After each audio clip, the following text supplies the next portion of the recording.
លោកតាហេតុអ្វី USA មិនផលិតនាវាផ្ទុកយន្តហោះនិងនាវាចម្បាំងថែមទៀតថែមទាំងដែលចិនមាននាវាច្រើនអីចឹងលោកតាតាក់ទងនឹងនាវាផ្ទុកយន្តហោះនិងនាវាចម្បាំងចិនមាននាវាចម្បាំងច្រើនណាស់ចិនមាននាវាចម្បាំងច្រើនណាស់បើរាប់ទៅរាប់ទៅហើមរាប់ទៅមានប្រមាណទេណា4000ជាងអីណា4000ជាងនេះយន្តហោះទេឬក៏3000ជាងយន្តហោះមើលច្បាស់សិនប្រទេសចិនមានកងទ័ពជើងទឹកធំជាងគេបំផុតនៅក្នុងពិភពលោកបើរៀបរាប់ទៅលើតួលេខនៃនាវាគេហៅ whole number ហ្នឹងគឺតួនាវាហ្នឹងគេមានវាយលេខគឺគេមានច្រើនដែលរាប់ថាចិនមាន370ទៅ410នាវាចម្បាំងបើគិតមកដល់ដើមឆ្នាំ25វាមានជាង400គ្រឿងនាវាចម្បាំងហើយគេនឹងសន្និដ្ឋានថានាវាចម្បាំងរបស់ចិននឹងកើនចំនួនឡើងតទៅទៀតមិនឈប់ឈរក្នុងល្បឿនលឿនណាស់គឺកើនឡើងច្រើនណាស់ណាដែលគេគិតថានាវារបស់ចិនសប្តាហ៍នេះវាមានជាង400ណានៅព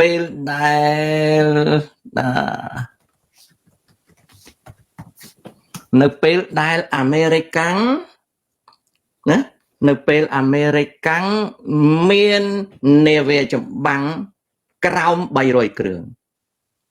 បានសេចក្តីថានាវាចម្បាំងរបស់ចិនច្រើនជាងនាវាចម្បាំងរបស់អាមេរិកាំងហើយបើនិយាយអំពី total town ចំណុះនាវាណាបើនិយាយអំពី total town ចិនមានចំនួន town នេករបស់នាវាក្រោម2លាន town ចំណែកអាមេរិកាំងវាមានចំនួននាវាចម្បាំងវាតិចជាងក៏ប៉ុន្តែ town វាមាន3លាន6សែន town និយាយអំពីចំណុះនាវាផ្ទុកយន្តហោះចិនមាន3គ្រឿងនាវាផ្ទុកយន្តហោះអាមេរិកាំង11គ្រឿងណានាវាពិឃាតចិនមាន50គ្រឿងចុះក្រោមនាវាពិឃាតអាមេរិកាំងមាន90គ្រឿងចុះក្រោមនាវាមុជទឹកចិនមាន80គ្រឿងចុះក្រោមនាវាមុជទឹករបស់អាមេរិកាំងមាន70ចុះក្រោមណាជាទូទៅនាវាចម្បាំងរបស់ចិនអាយុប្រហែល15ឆ្នាំណាអាចចាត់ទុកថានាវាចម្បាំងរបស់ចិនសិតតែថ្មី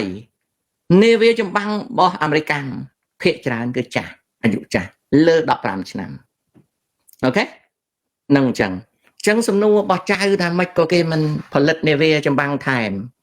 សូមបញ្ជាក់ថាល្បឿនផលិតនាវាចម្បាំងចិននាវាធម្មតាសម្រាប់ប្រយុទ្ធបើសិនជាអាមេរិកាំងត្រូវការ7ឆ្នាំចិនត្រូវការតែ1ឆ្នាំទេដើម្បីផលិតអញ្ចឹងល្បឿននៃការផលិតនាវារបស់ចិនវាលឿនជាងអាមេរិកាំងពី5ទៅ7ដងអូខេហើយរោងចក្រផលិតនាវារបស់ចិនគឺคล้ายទៅជារោងចក្រយក្សច្រើនកន្លែងនៅពេលរោងចក្រផលិតនាវារបស់អាមេរិកាំងនៅសល់តែចំនួនក្រោម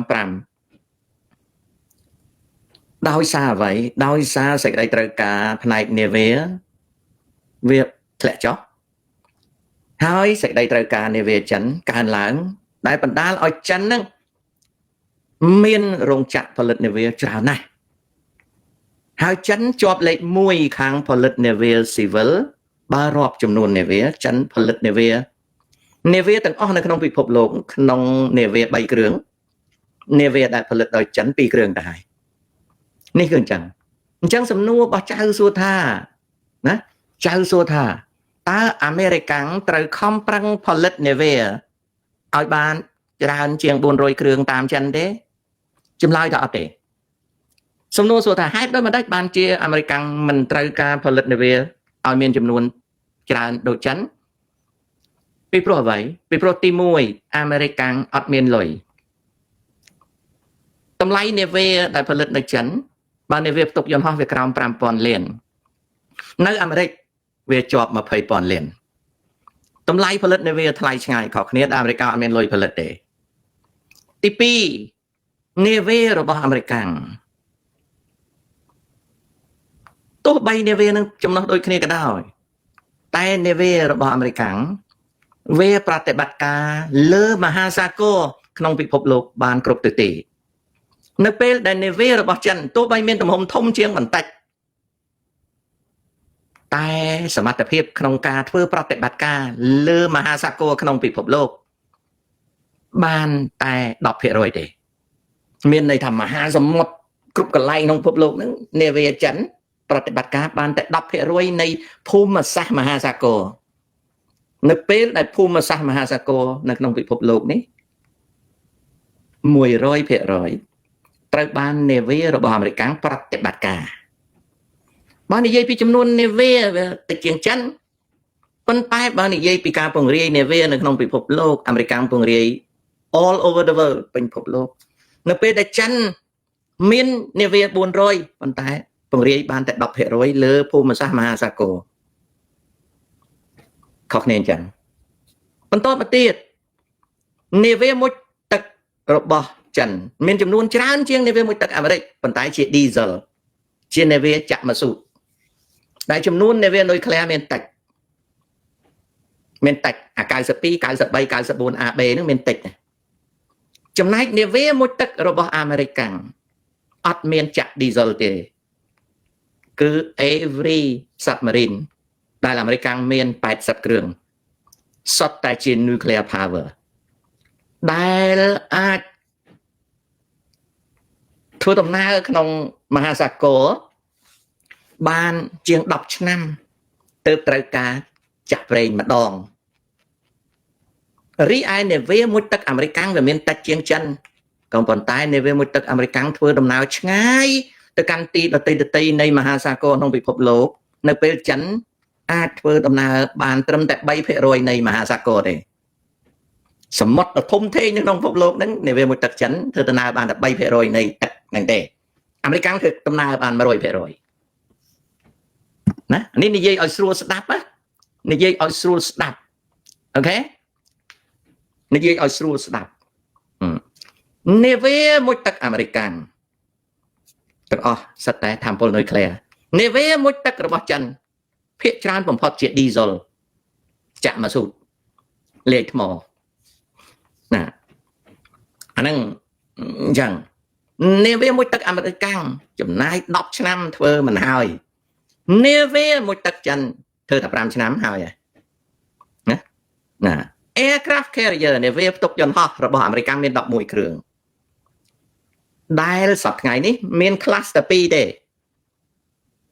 មាន class តែ2ទេស្អីទៅ class គឺចំនួនដែលប្រើហ្នឹងមានតែ2ទេចំនួនមុនហ្នឹងចូលនិវត្តន៍អស់ហើយរីឯនាវារបស់ចិនមាន3 class The Liaoning 1 the Shatong ហើយនឹង The Fujian class វាខុសគ្នាអញ្ចឹងនាវាវាមាន3គ្រឿងប៉ុន្តែ class វាមាន3ហើយក្មេងទាំង3វាថ្មីចំណែកនាវាផ្ទុកយន្តហោះអាមេរិកវានៅសល់ operate ប្រតិបត្តិការនៅក្នុងពិភពលោកនោះមានតែ2 class ទេ class 1ដែលចាស់នេះគេហៅថា The Nimitz ហើយ class 1ដែលថ្មីគេហៅថា The Gerald Ford ណាអានោះអញ្ចឹង The Nimitz និង The Gerald Ford ដែល The Gerald Ford នេះត្រូវចូលនិវត្តន៍មិនយូរទេចូលនិវត្តន៍ហើយអញ្ចឹងនៅសល់តែ The Gerald Ford ទេចំនួននាវាមុជទឹករបស់អាមេរិកមាន11សំទោសនាវាផ្ទុកយន្តហោះអាមេរិកមាន11គ្រឿងតែប្រតិបត្តិការតែ9គ្រឿងទេ1គ្រឿងសម្រាប់ចល័តនិងពិសោធន៍1គ្រឿងតែងតែចូលផែមានតែ9គ្រឿងទេដែលសកម្មភាពនៅលើមហាសាគរក្នុងពិភពលោករីឯក្បួនសឹករបស់នាវាផ្ទុកយន្តហោះអាមេរិកនាវាផ្ទុកយន្តហោះអាមេរិក ធ្វើសកម្មភាពនៅលើមហាសាគរក្នុងពិភពលោកក្នុងពិជ័យសង្គ្រាមដូចតទៅឬក៏ក្នុងយុទ្ធសាស្ត្រដូចតទៅយុទ្ធសាស្ត្រទី1គេហៅថាអន្តរាគមន៍30ថ្ងៃនាវាផ្ទុកយន្តហោះទាំងអស់ទាំង9គ្រឿងនៅលើមហាសាគរអាចនឹងទៅដល់សមរភូមិក្នុងរយៈពេល30ថ្ងៃអាចទៅដល់សមរភូមិក្នុងរយៈពេល30ថ្ងៃកត្តាយុទ្ធសាស្ត្រទី1 30ថ្ងៃគ្រប់ជ្រុងជ្រោយទាំងអស់ក្នុងពិភពលោក30ថ្ងៃទៅដល់បន្ទាប់មកទៀត60ថ្ងៃក្នុងរយៈពេល60ថ្ងៃនាវាមុជទឹក2គ្រឿងទៅ5គ្រឿងអាចនឹងទៅដល់ចំណុចសមរភូមិណាមួយដែលវាធំបើវាតម្រូវការ2វាត្រូវការ3វាមិនដែលត្រូវការ5ទេណាប៉ុន្តែបើវាត្រូវការ5តែ60ថ្ងៃទេនឹងទៅដល់នេះគឺជាយុទ្ធសាស្ត្ររបស់នាវាមុជទឹកដែលធ្វើចំណែកនាវាមុជទឹកចិនអត់រាប់បានទេជា shoreline carrier ស្អីទៅជា shoreline carrier គឺជានាវាមុជទឹកដែលនៅក្បែរដែនគោកទេអត់អាចទៅឆ្ងាយបានហេតុដូចម្តេចបានទៅឆ្ងាយមិនបានអត់មាន escort អត់មាននាវាអង្គរៈហើយអត់មានក្បួនគ្រប់សួរទេមិនចឹងនាវាចម្បាំងមានច្រើនសង្ងប់មិនក៏អត់មានក្បួនគ្រប់ formation air strike group អត់មានតាមទៅទេនៅរៀបមិនទាន់បានទេរីឯអន្តរាគមន៍នៃនាវាផ្ទុកយន្តហោះ30ថ្ងៃជាការពិតណាស់នាវាផ្ទុកយន្តហោះវាត្រូវទៅដល់គោលដៅវា30ថ្ងៃក៏ប៉ុន្តែយន្តហោះនៅលើនាវាហ្នឹងវាអាចធ្វើដំណើរទៅធ្វើការវាយប្រហារគោលដៅរបស់វាចេញពីនាវាមុជទឹកហ្នឹងចម្ងាយរហូតដល់350គីឡូម៉ែត្រ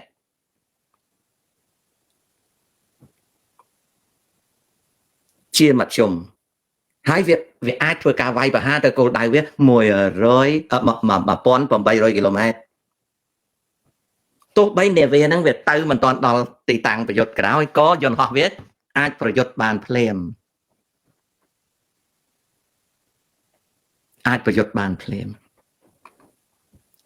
ត្រង់នេះជាយុទ្ធសាស្ត្រនៃនាវាមុជទឹកនៃនាវាផ្ទុកយន្តហោះនៃកងជើងទឹករបស់អាមេរិករីឯពាក្យថា30ថ្ងៃគឺចង់និយាយថាក្នុងរយៈពេល30ថ្ងៃកងជើងទឹកអាមេរិកអាចនឹងមានកម្លាំងយន្តហោះស្មើ150គ្រឿងហើយនឹងមានកម្លាំងនាវិក 5000តែបើនិយាយពីអន្តរាគមន៍វិញត្រូវការ24ម៉ោងទេស្អីក៏ដោយឲ្យតែកើតជុំវិញពិភពលោកអាមេរិកទៅដល់24ម៉ោង48ម៉ោងរត់ពេះដែកកាភ្លើងធំ105មីលីម៉ែត្រឡើងលើនឹងទៅដល់បើនិយាយពីយន្តហោះវិញ24ម៉ោងយន្តហោះចាប់ផ្ដើមទៅដល់ណា48ម៉ោងទៅ72ម៉ោងការទម្លាក់គ្រាប់បែកអីទៅដល់ទាំងអស់នេះគឺជាកម្លាំងអញ្ចឹងត្រឡប់មកវិញ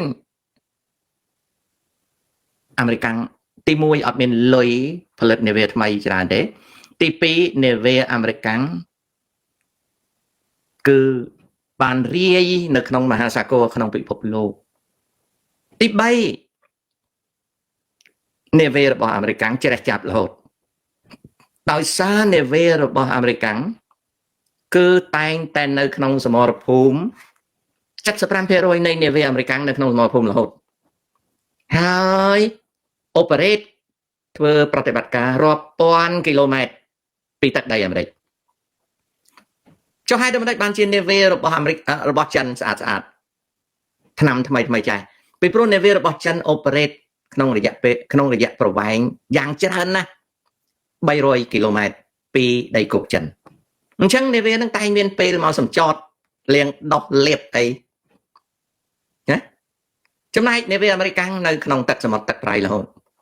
នាវាខ្លះត្រូវទៅ3ខែនាវាខ្លះទៅ4ខែនាវាខ្លះទៅរហូតដល់5ខែណាបើនាវាមួយទឹកអាមេរិកវិញនាវាមួយទឹកចិនចេញទៅសមុទ្រតែ30ថ្ងៃទេនាវាមួយទឹកអាមេរិកទៅនៅក្នុងសមុទ្រជាទូទៅ90ថ្ងៃ3ខែបានមកវិញណា3ខែបានមកវិញអញ្ចឹងនាវាមួយទឹកក៏ដោយនាវាចម្បាំងអាមេរិកក៏ដោយចេះចាប់ចំណែកនាវាចិនស្អាតថ្មីរហូតពីព្រោះវាមកផែណាតាមសេចក្តីសន្និដ្ឋានដែលមិនផ្លូវការទេ Nếu về trong băng rồi bỏ chân mình buồn rồi cưỡng tiếng tai bao sân là chỉ tới cho bắn nếu về buồn rồi cưỡng năng đã cho bắn ban tai mà rồi phải cưỡng để tai mà rồi mà phải cưỡng để mà rồi mà phải cưỡng để vì mình chiếng buồn rồi cưỡng bàn tay về ai pra ban cho bắn năng ta mà rồi phải cưỡng để cho ạt ở tây tiết dọc buồn rồi làm đọ rồi phải ạt ở tây tiết chiên này về đây phơi về cho bắn ngặt cản nè bị pro vậy bị pro này về chặt mày bạc chân chung càng ọt châu này vọt đấy tục pra rọp đai chẳng thế mình khó khăn nè môi chùm nuôn môi cầm lăngประสิทธิภาพไปkhó khăn nè bà nè anh đang chẳng năng trong nhóm năng này dây ở đạp đang dần ho hơn ấy trong đạp nhóm dây ở đạp cao na Pretica Thái Campuchia ấy mình sang miền Bắc hát nhóm dây đường ấy đạp